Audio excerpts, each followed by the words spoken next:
Déjà eu du mal à allumer un feu, ce ne sera plus un souci. Prenez un rouleau de papier toilette dans la buanderie. Qui n'en a pas au moins 10 de côté pour un bricolage qu'on ne fera jamais? Et on y met cette peluche du sèche-linge? Enroulez-le dans du papier ciré, attachez-le au centre. Il s'allumera aussitôt. Imperméabilisez les allumettes en couvrant les têtes de vernis à ongles transparent, puis laissez sécher. Et maintenant, vous avez des allumettes qui se moquent de la pluie, de l'humidité, des bouteilles d'eau renversées et des mauvaises décisions. Astuce numéro 3. Utilisez des boules de coton et un peu de vaseline, que vous avez sûrement déjà.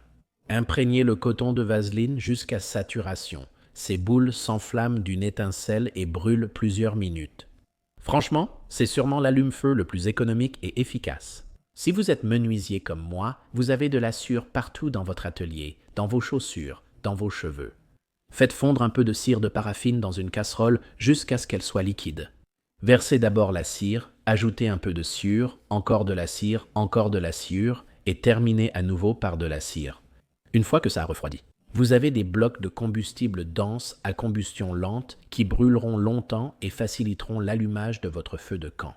Si vous gardez un bocal de bouchon en promettant un bricolage Pinterest, aujourd'hui est le jour de l'utiliser enfin. Laissez ces bouchons trempés dans de l'alcool à friction, c'est vraiment simple à faire, je pense que 10 minutes suffiront. Une fois allumés, ils brûlent lentement et font un excellent allume-feu, petite flamme mais beaucoup de chaleur. Et enfin, les classiques allume-feu en cire dans des boîtes à œufs. Faites d'abord fondre une petite bougie comme avec la cire de paraffine. Une fois fondue, remplissez chaque compartiment de la boîte à œufs de papier déchiqueté, puis versez la cire dessus. Laissez refroidir et durcir, puis déchirez ou coupez une section. Ces allume-feu brûlent très longtemps, enfin, pas éternellement, mais assez longtemps pour allumer même le bois le plus récalcitrant.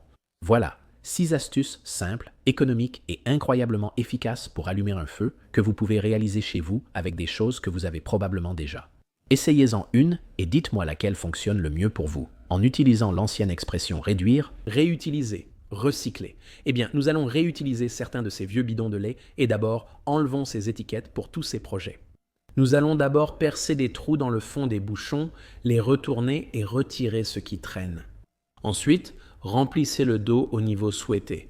Cet arrosoir est parfait pour l'intérieur comme l'extérieur. La prochaine étape, c'est de tracer une ligne sur une petite bouteille de lait à un angle de 45 degrés sur deux côtés. Ensuite, nous allons couper précisément sur la ligne. Quand tu sépares les deux morceaux, garde la partie du bas pour plus tard. Ce premier morceau servira très bien de pelle pour la nourriture du chien ou du chat. On sort ça et toutes les petites bêtes sont excitées par nos actions. On peut ensuite ranger la pelle à l'intérieur. Tu te souviens de celui qu'on a mis de côté? Ce qu'on doit faire, c'est percer un trou juste dans le coin du fond. Regarde bien. On va l'installer près de l'évier, idéal pour ranger ton éponge. Regarde, l'eau. Goutte directement dans l'évier. Pour l'astuce suivante, on va découper des trous autour de cette bouteille de lait. Une fois que c'est fait, on va les retirer puis on va prendre des brochettes en bois. On les fait passer par la partie pointue à travers les côtés pour qu'elles dépassent également des deux côtés sous les trous. On prend une ficelle, fait une boucle, la place dans le bouchon et la serre en torsadon. Sortez-le, placez votre siège d'oiseau préféré dedans, suspendez-le et tous les oiseaux en profiteront pour le spectacle. Ensuite, ce qu'on va faire, c'est prendre une bouteille de lait Costco et tracer une ligne juste le long de la rainure ici. Arrêtez-vous à mi-chemin et traversez. On va couper cette partie du haut, cette partie-là, on ne va pas la garder, mais faites juste attention quand vous coupez, soyez très prudent. Un couteau bien aiguisé suffit. On n'a pas besoin de cette partie du haut, mettez-la de côté et on pourra la sortir ensuite. Comme il est stable, on peut aussi le mettre sur un comptoir ou un plan de travail. Et ensuite, je peux y ranger mes outils préférés, ceux dont j'ai besoin et que je veux avoir sous la main en permanence, pinceau et tout ce genre de choses. Le prochain qu'on va voir, celui-ci est vraiment spécial. Nous allons prendre ce bouchon et le poser sur du papier rose ou la couleur de votre choix, puis nous allons le découper. Ensuite, on applique de la colle sur le bouchon, puis on y fixe le papier. Une fois sec, dessinez 2 cercles et remplissez-les avec un feutre noir ou utilisez du papier noir. Ensuite, nous allons découper du papier blanc et le plier en 4 juste là. Ensuite, obtenez des côtés égaux, puis prenez un peu de papier rose et collez-en plusieurs couches.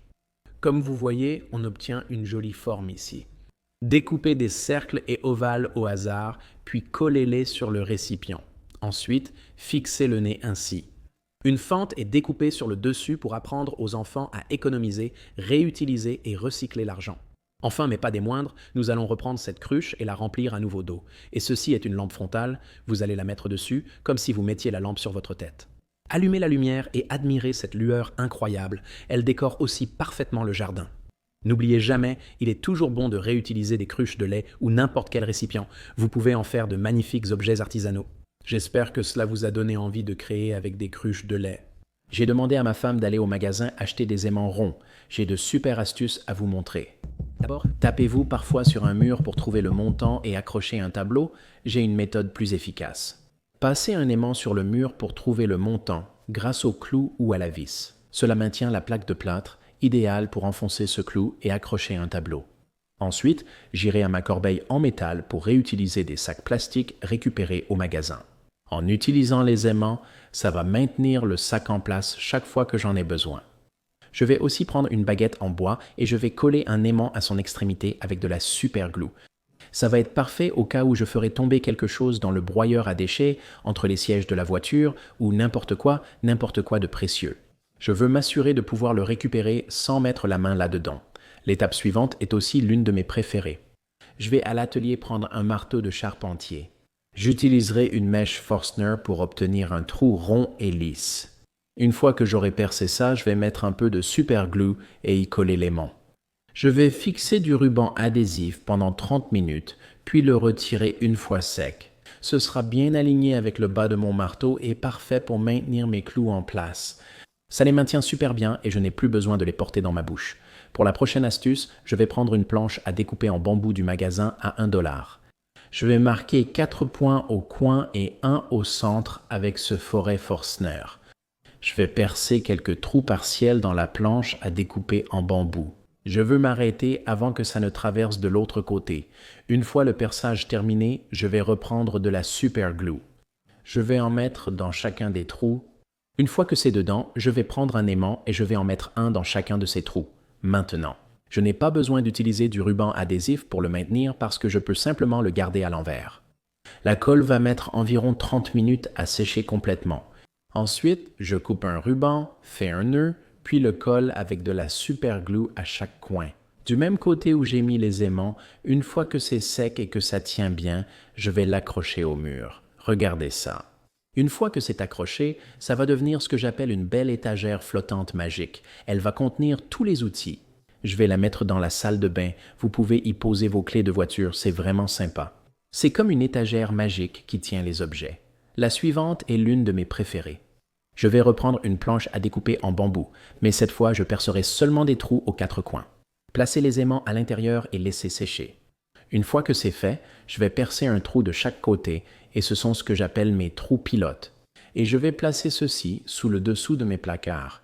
Je prends des pots avec du sel et des épices, colle un aimant sur le couvercle. Regardez. Il reste suspendu à l'envers dessous jusqu'à ce que j'en ai besoin. Bam, je le retire et il est prêt à être utilisé, puis je le remets en place. Je trouve que toutes ces astuces avaient l'air incroyables, que ce soit pour transporter des clous dans mon marteau, trouver des clous ou des vis dans les murs ou accrocher quelque chose dans ma salle de bain. J'espère que cela vous a inspiré à utiliser ces aimants pour vos propres astuces. Merci d'avoir regardé Home Talk et on se retrouve la prochaine fois.